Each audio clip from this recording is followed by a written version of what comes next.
Modern योगिक life style में आप सभी का स्वागत है, अभिनंदन है। आज का अभ्यास कुछ नहीं करेंगे, बस आपको एक जानकारी योग के बारे में संबंध में देना चाह रहे हैं। योग को लोग गलत तरीके से प्रचार प्रसार कर रहे हैं कुछ लोग, तो आप उससे बचे रहें और योग का सही सही जानकारी प्राप्त करें और योगाभ्यास को आरंभ करें। अभ्यास जब करेंगे तभी आपका चित्त शुद्ध होगा, इसीलिए अभ्यास करें। योगः कर्मसु कौशलम,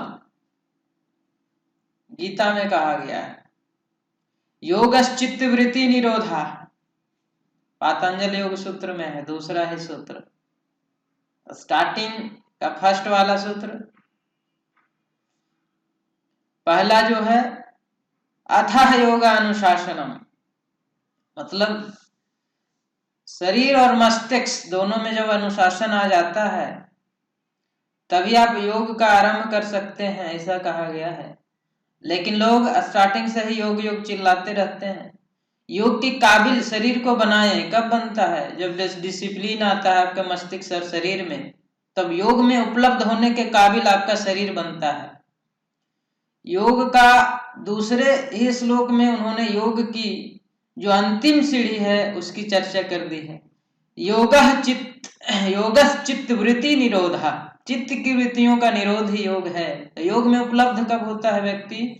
जब उसका चित्त बिल्कुल शांत हो जाता है, बिल्कुल शांत, कोई विचार नहीं आए मस्तिष्क में, विचारों के प्रवाह को रोक देना, बिल्कुल समाप्त हो जाता है जब विचारों का आना, तो योग चित्त वृत्ति निरोधा दूसरे श्लोक में ही उन्होंने बताया।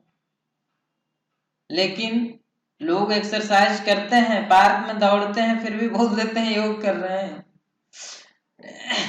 तो तरीके अनेक हैं, लेकिन आप योग से जुड़ें।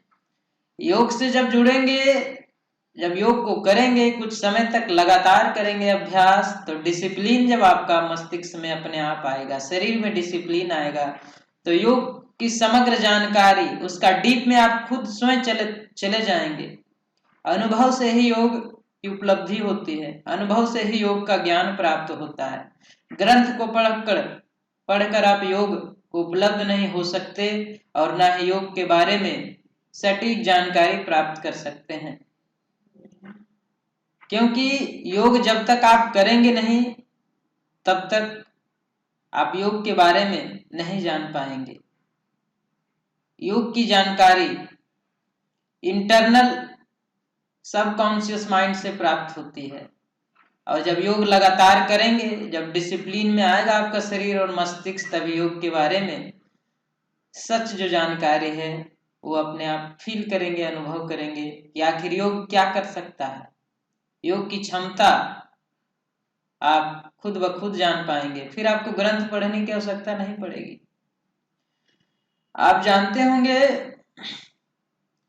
कि महर्षि दयानंद सरस्वती जी सारे ग्रंथों में पानी में बहा दिए थे, क्योंकि उनको एक किसी बात पे गुस्सा आ गया था कि जो भी ज्ञान है उसको प्राप्त करने के भी कुछ हम कर नहीं रहे हैं, समाज के लिए नहीं कर पा रहे हैं, तो फिर पढ़कर क्या फायदा। तो वो प्रैक्टिकल एस्पेक्ट पे ज्यादा फोकस किए, और जब प्रैक्टिकली उन्होंने लोगों की समस्याओं को सुलझाने में समग्रता और क्षमता हासिल की, तो उन्होंने अनेक ग्रंथ की रचना की। और उन्होंने ये भी जाना कि योग उपनिषद सभी सही है, लेकिन लोग इसे समझ नहीं पा रहे हैं, तो इसीलिए उन्होंने अनुवाद जो है सो अपने तरीके से किए उपनिषदों का, ताकि लोगों तक उसकी जो जानकारी है वो ठीक ठीक पहुंच सके। इसीलिए योग क्या है कि एक प्रैक्टिकल एस्पेक्ट है। आप प्रैक्टिकली जब योगाभ्यास करेंगे तब आपके अंदर एक डिसिप्लिन विकसित होगा और शुद्ध बुद्धि का विकास होगा। क्योंकि मनुष्य भटकता क्यों है? अविद्या के कारण। अविद्या ही सारे बीमारी का जड़ क्या है? अविद्या। हर ग्रंथों में यही कहा गया है अविद्या के कारण ही मनुष्य बीमार है। जो सत्य है उसको असत्य मानता है, जो असत्य है उसे सत्य समझ बैठता है। जो बदलने वाला है उसे मनुष्य नहीं बदलने वाला मानता है, और जो बदलते रहता है, जो चेंज होते रहता है, उसको लोग सोचता है कि ये चेंज कभी नहीं होगा। और जो कभी चेंज नहीं होता उनको लगता है चेंज हो जाएगा। जैसे आत्मा अमर है, अमिट है, ये कभी मिट नहीं सकता, लेकिन लोग सोचते हैं कि मेरे जाने के साथ साथ आत्मा का भी नाश हो सकता है, नाश हो जाता है, ऐसा लोग मानते हैं। तो ये क्या है? अविद्या है। और जो शरीर है उसके पीछे लोग पड़े रहते हैं, उसकी सुख सुविधा के पीछे पड़े रहते हैं, जो क्या है? एक कपड़े की भांति है। जैसे आप कपड़े को बदल देते हैं, कपड़े फट जाते हैं, कपड़े को फेंक देते हैं, दूसरा लाकर पहन लेते हैं ना। उसके बाद कपड़े से जो लगाव है आपका बहुत ज्यादा नहीं होना चाहिए, क्योंकि उसका साथ कब तक का है? जब तक वो आप पहनने लायक है तभी तक का है ना, उसके बाद तो फेंक ही देंगे। तो इसी तरह शरीर से लगाव मनुष्य को, सुख सुविधा से लगाव मनुष्य को बहुत ज्यादा नहीं होना चाहिए। यदि ये चीज ज्यादा हो जाता है तभी लोग गलत कदम उठाते हैं इसको सुख सुविधा देने के लिए, और यही गलत कदम मनुष्य को गर्त में या कहें नर्क में ले जाता है, हेल में ले जाता है। हेल में, हेवन और हेल सुने होंगे, तो हेल में उठाकर फेंक देता है। और ये मरने के बाद होने वाली क्रिया नहीं है, ये जीते जी होता है। जैसे कि आप सुख सुविधा शरीर को खूब दें, उसके बाद 50-55 साल जब उम्र आपका हो जाए तो देखें आप कहाँ हैं, फील करें, ऑब्जर्व करें कि कितनी समस्याएं आपके शरीर के अंदर हैं। क्षमता इक्वल टू 0, आपके अंदर कुछ भी क्षमता नहीं रहेगी, क्योंकि बीमार ही इतने तरह से हो जाएंगे आप, कितने तरह के बीमारी हो जाएंगे अनगिनत। डेली दवा पे रहना होगा, और दवा से आराम तो मिलता नहीं। अब ज्यादा से ज्यादा दर्द का दवा ले सकते हैं, दर्द को कंट्रोल करके। अब कब तक लेंगे? दवा का भी असर करने की क्षमता होती है, जब उसकी जो कैपेसिटी है वो समाप्त हो जाएगी, उससे भी ज्यादा यदि आपको पेन है तो दवा ही असर नहीं करेगा फिर।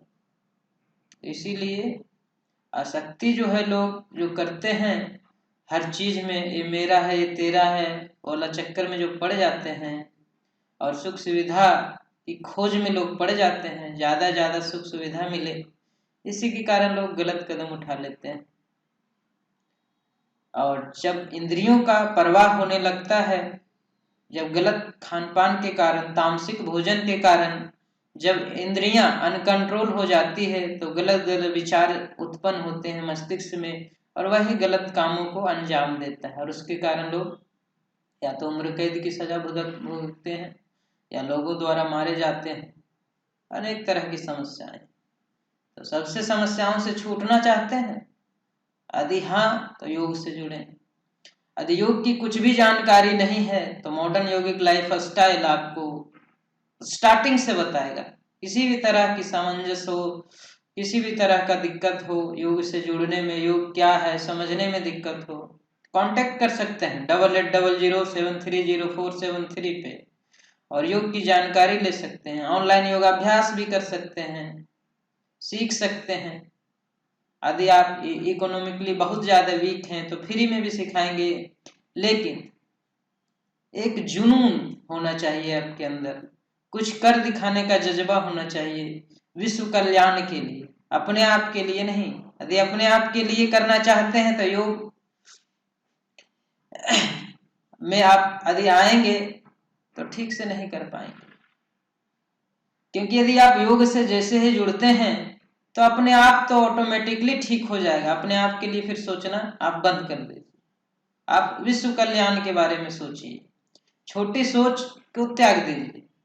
योग से जुड़ने का मतलब है छोटी सोच का समाप्त हो जाना और एक विश्व स्तरीय सोच विकसित करना आपके मस्तिष्क में, विश्व कल्याण की भावना। एक दूसरे से जलने की भावना नहीं, वो ऑटोमेटिकली समाप्त हो जाएगा।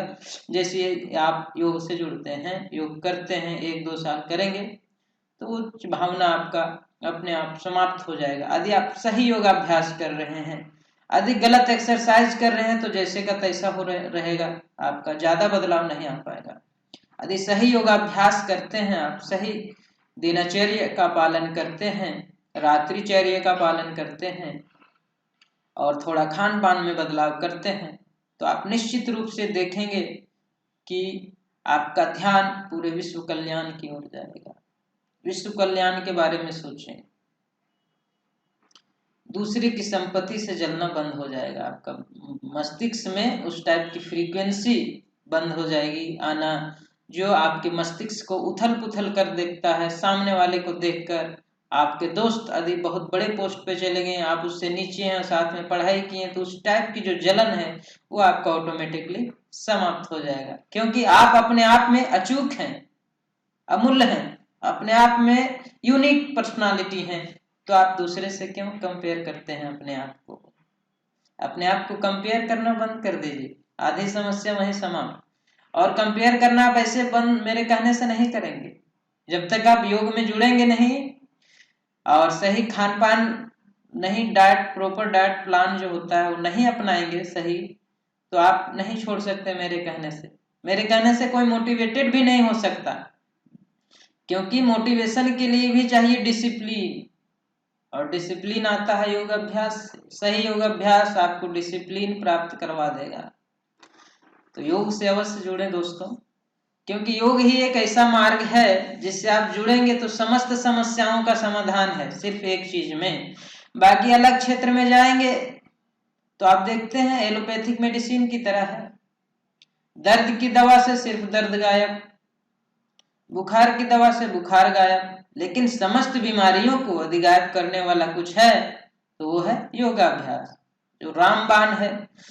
हर तरह की समस्या, physical level, mental level, social level, spiritual level, हर तरह की समस्या इसके अंदर है। अब सारे समस्याओं का समाधान है योग में। तो आप जुड़े योग से और करें योग, रहें निरोग और खुश रहें। नया साल आपका बेहतरीन हो और कुछ नए चैलेंजेस आएंगे, लेकिन आप चैलेंजेस को हंसते हंसते पार करें। ये दुआ है ईश्वर से, ये कामना है मेरी ईश्वर से कि आप मस्त रहें, खुश रहें और परिवार में भी शांति लाएं और खुशियां लाएं। हैव अ ग्रेट ईयर है।